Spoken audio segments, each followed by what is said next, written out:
Welcome to the Real Estate Pros Show. Okay, hey guys, welcome back to our show. I'm your host, John Harkar, and I'm here today with Paul Brown.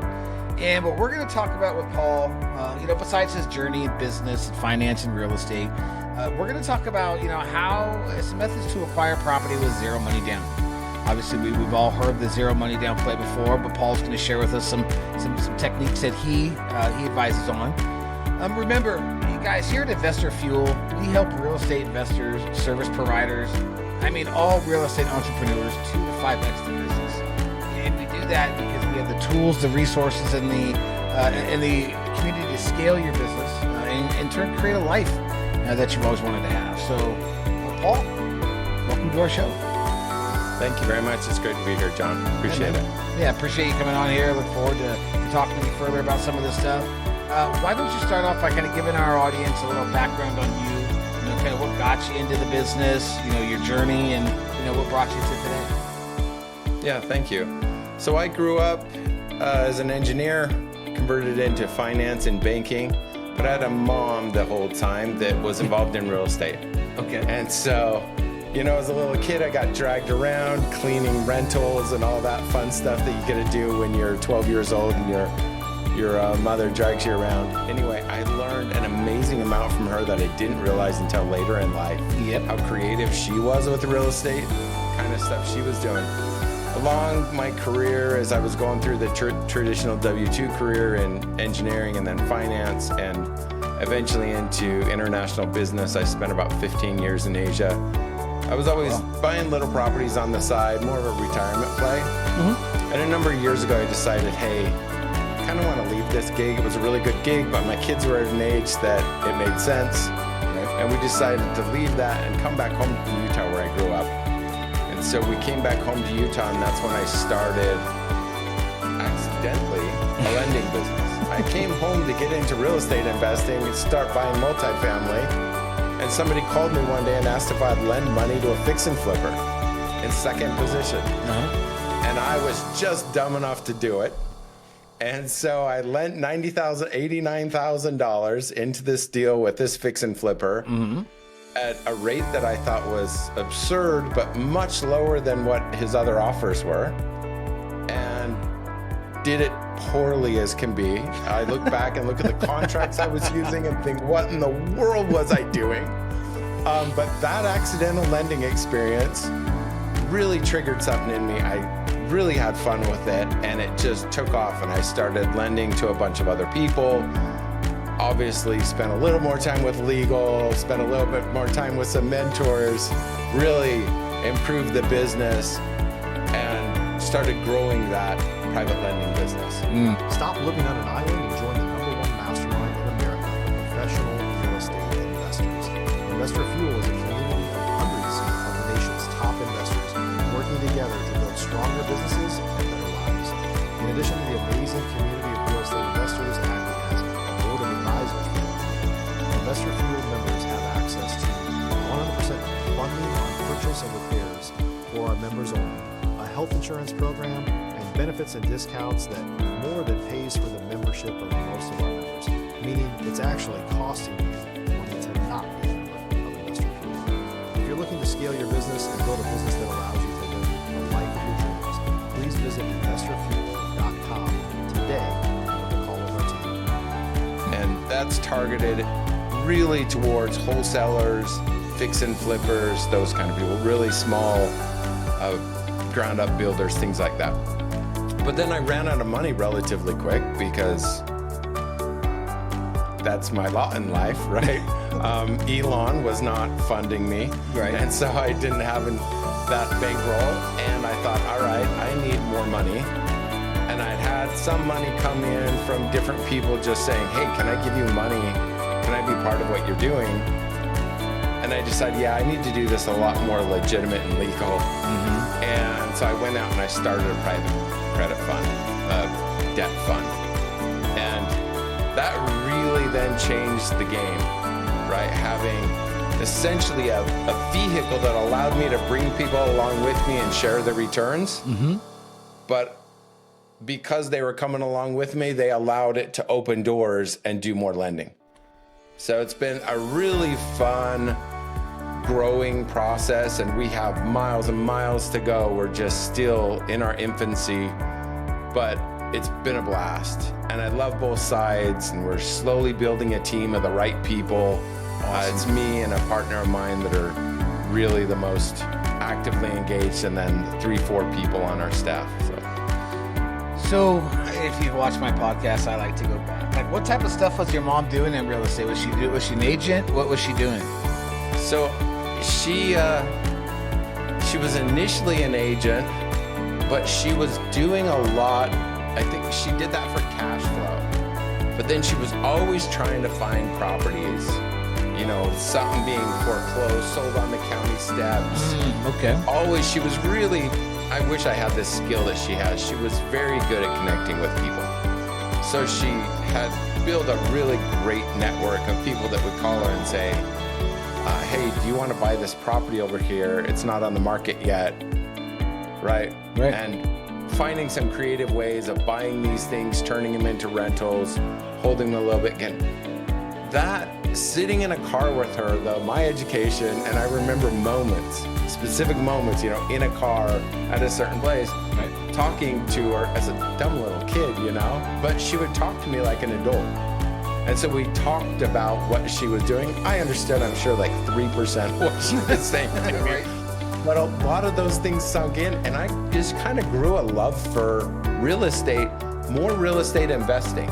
Not so much realtor, no slight on realtors, but that wasn't the thing that hit my heart. It was more the investing, the property, the asset, right? The way the asset plays out through the future. I really appreciate her doing that with a boneheaded little kid. Were you, awesome. Do you think, and you said you went into, did you say engineering, right? Do you think back then you were maybe more, and you still might be, an introvert? And maybe, that was kind of what pushed you to not go into real estate because you saw all that interaction that had to be done? Maybe. I kind of grew up in a really traditional mindset of get good grades, go to school, get a good job. And I had a AP chemistry teacher in high school that said, hey, look, if you want to become a doctor or whatever these things are, go get an engineering degree first. Because if you don't like being a doctor or don't like being whatever, you can actually get paid with a real job. Right. Don't get a biology degree where the only job left is teaching biology in junior high, right? Or psychology. Again, no slide on that. My dad was a biology teacher in junior high, and he's awesome. Yeah. But so I went into engineering. I worked in engineering for about 5.5 minutes, right? My engineering career was really short. We did robotics in school. I built a lot of stuff in that vein. It was intellectually really fun and curious. But I immediately moved from engineering into more of product management and project management type stuff, and then from that into banking. To your question, though, I found over time, I thought I was an introvert all my life because I don't like a huge crowd of people. I love a small crowd of people. I love people, but I don't like 500 people in the same room. Yeah. I don't know why. Just never liked it. Yeah. But what I've found is I don't have the natural tendency of a real true introvert of wanting to communicate in a long form email. If you're looking for consistent, high quality leads, look no further than Investor Machine. Investor Machine isn't just another agency, it's the most sophisticated, data-driven lead generation company on the planet for real estate investors, and serves the role of being not just a lead generator for your business, but a marketing partner that is helping you achieve your goals along the way. Go to investormachine.com to learn more and schedule a call with our team today.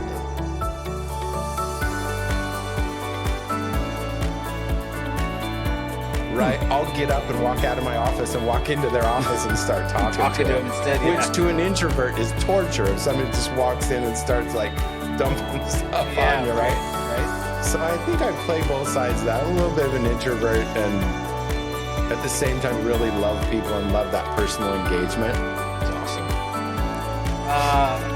As far as your business now, what does it look like? I mean, I know when we talked prior, you obviously do a private lending, you have this fund. Tell our audience a little bit more about what all that looks like. So the lending business is focused on a few different types of loans, all non-traditional, I'd say. So rather than what people would call hard money, the first position loans that a flipper is going to go get, or long-term funding for buy and holds or any of that kind of thing, we focus on very short-term lending. When it comes to a wholesaler, that's maybe the most simple, so I'll talk about them and then flippers. A wholesaler, sometimes they'll call us for earnest money, right? Like we'll do earnest money during the month. They'll usually be calling us for that or double closing, right? They negotiated such great numbers, they kind of want to close it twice and not necessarily show anybody how great they did. Or they're selling it to a fund and the fund will only buy it on a purchase and sell agreement, not on an assignment. So they need to double close it. And we'll facilitate that first leg, the front leg purchase so that they can double close. The flipper side, initially we were usually doing second position notes. Incredibly high risk. Like it's hard to fully in words explain how high the risk is. But that we lose full capital on transactions on a relatively meaningful ratio maybe conveys that. But we're helping them make a transaction happen that otherwise would never happen, right? Yeah. Otherwise, they're just not able to get in the deal and do that flip. Both of them, we do another type of transaction we might talk about a little bit later. People that are familiar with Pace Morby would call it a Morby Method. Some people familiar with another online teacher would call it a stack. There's a couple other names. 30 years ago, it was called the 70-30. And it's a transaction where we're facilitating some down payment money really quickly in and out that allows either a flipper to buy that property without a second position lender by using some seller carryback, or allows a wholesaler to go buy the property that only has a partial seller carryback and hold it as a rental. A lot of wholesalers are looking to build a portfolio but don't have a lot of cash on hand, so it allows them to do it with very little or no money down and start building that rental portfolio. Okay. Those are the kind of transactions we do. We're focused more on that last one lately, but we do all of them. We love doing them all, and we're just not that traditional, right? We get a lot of phone calls. We do my first position on whatever, and we're just not in that space. Okay, so it sounds like you're doing some gator lending for like the EMDs and stuff, something similar to that, right? Yeah. That's a name for it recently. Yeah, that's why it's okay, so let's, and that's a good time to segue in to talk about that acquiring with zero money down and how you mentioned some people call it like the Pace Morby Method. Explain the process, explain the method to our audience who maybe don't really understand what the whole thing is. Yeah. So the intent of this is to be able to purchase a property with little to no money. The vehicle, the most critical component of this tends to be the willingness of a seller to seller carry a portion in a second position lien. So, if you can get a seller to do that, and we require a bit of a disclosure.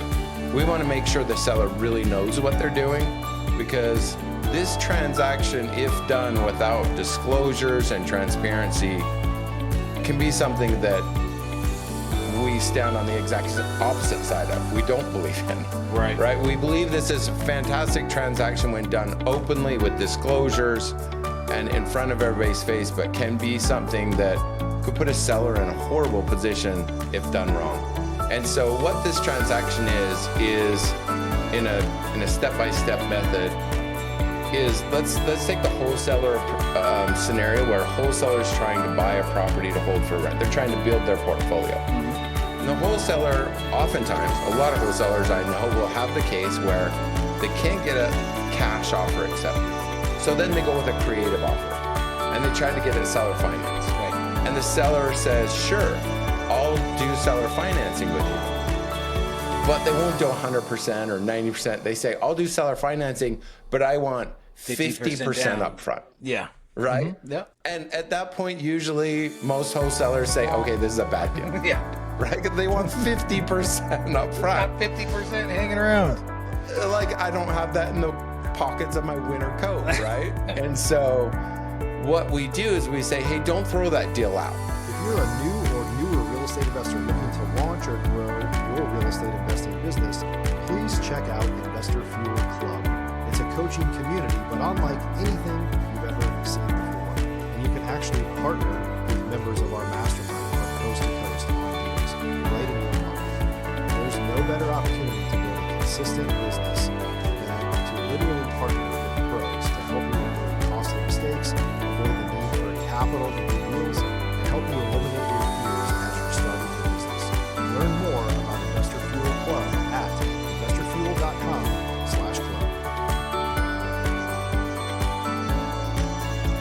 What you can do is let's talk to that seller and ask them if they're willing to do that in second position. And make sure they'll do it for an extended amount of time. You can't be dealing with a balloon payment in 3 years. Right. So make sure you're out 7 or 10 or better. And they're willing to do it in second position. Maybe you even negotiate backwards and say, look, I'll give you 60 or 70% down if you'll do that for me. Because you need at least about 30% seller carry to make this happen. Sure. And then what we do is we partner with a DSCR lender that comes in and is willing to fund a portion, 75, 80% of the purchase, right? Based on its rent, its ability to cover debt. Right. Well, they won't let a seller carry be the down payment because that's just not how it works. Sure. So we will partner with the buyer and we'll put the down payment money on the table to close that first transaction. The 50%. And then the seller carry in the second transaction comes in a second position note and funds us out, right? So we get exited out of the deal, and what the wholesaler now has is a DSCR loan for part and a seller carry for part. Okay. Now we have some rules about when we'll play this game. Like I said, disclosure across the board is one of them. The other is it needs to really actually cover the debt servicing, right? If it doesn't, the seller is the one holding the most risk in the deal. Right. They're in second position. They're second to get paid. Yeah. And so since we lend in second position, we have a part of our heart that leans towards the risk a second position lender takes. So we want to make sure that they're not putting them in immediate harm in the first few years because it doesn't even cash flow. Another thing is we want to make sure that the DSCR lender doesn't have explicit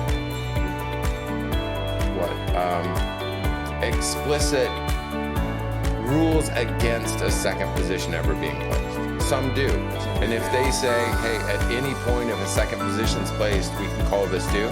Well, that's just a bad scenario because you make a mess 6 months, 12 months, 18 months down the line. Yeah. And we're not in the business of making messes.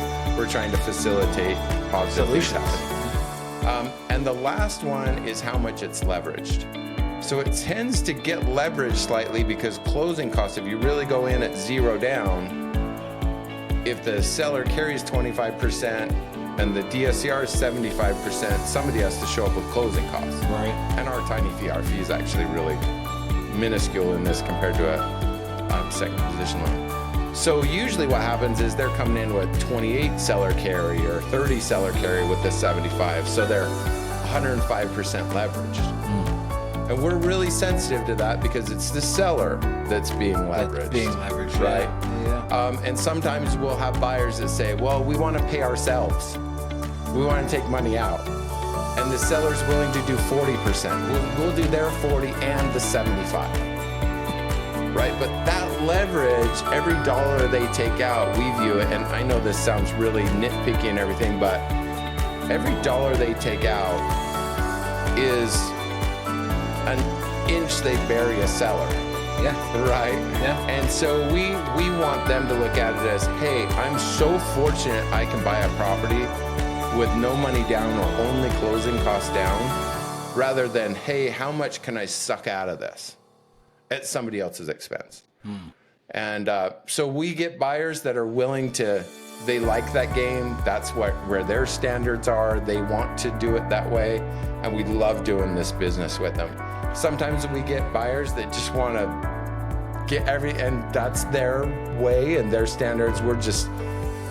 We don't feel good about those transactions, so we don't necessarily participate. And then, sorry to get so wordy, but the example for the flipper is almost the same, but it's so much easier to see how a flipper benefits in dollars.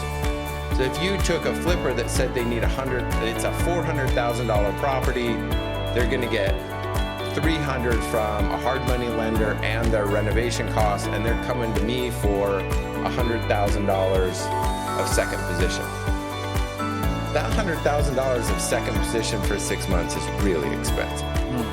And it's just how it is, right? Sure. They're probably spending $30,000 to get that.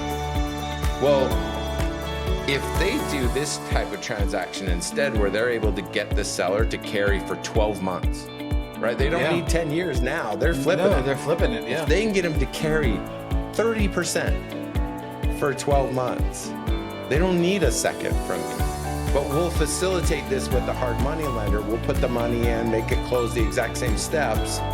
Now they're spending $2,500 on me instead of $30,000, and they just made $27,000 more dollars. Yeah.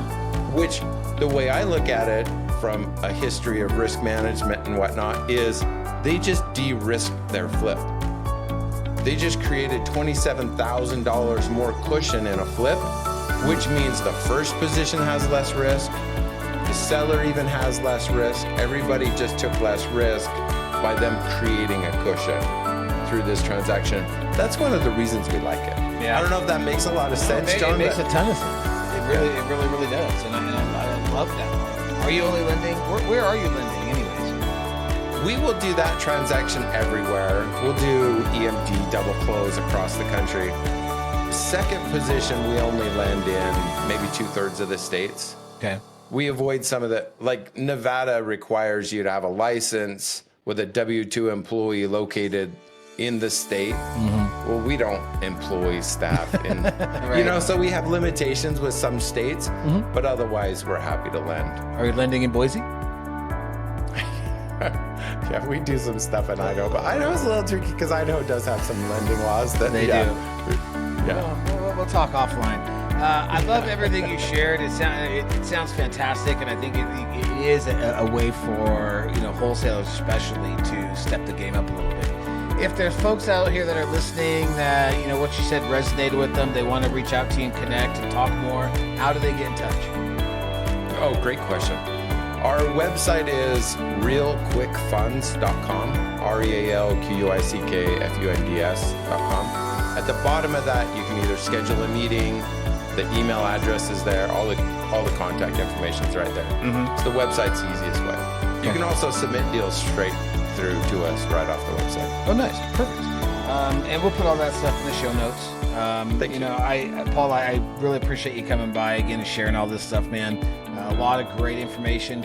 Folks at home, I hope you took good notes and hope you enjoyed this as much as I did. And we will see you all on the next one, Paul. Thank you again. Thank you. Cheers. Thanks for joining us for today's Real Estate Pros Show.